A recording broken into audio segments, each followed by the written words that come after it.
PSM Makassar akhirnya mampu mencuri 1 poin dari kandang Persija Jakarta. Kedua tim berbagi angka 1 sama pada pekan pertama Liga 1 musim 2023-2024. Bermain di Stadion Utama Gelora Bung Karno Senayan, Jakarta, Senin, 3 Juli 2023, kedua tim langsung bermain dengan tensi tinggi. PSM Makassar unggul terlebih dahulu dari gol Kenzo Nambu di menit ke-12 hasil umpan dari Yance Sayuri. Lalu Persija Jakarta baru mampu menyamakan kedudukan saat laga memasuki menit ke-82. Gol tersebut diciptakan oleh Rio Matsumura. Gol Matsumura ini sendiri dinilai kontroversial, sebab sebelum terjadinya gol, pemain PSM Makassar Yance Sayuri masih tergeletak di tengah lapangan.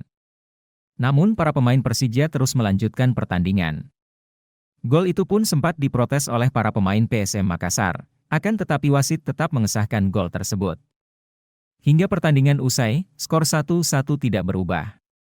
Kedua tim pun harus puas berbagi angka 1 pada laga perdana ini.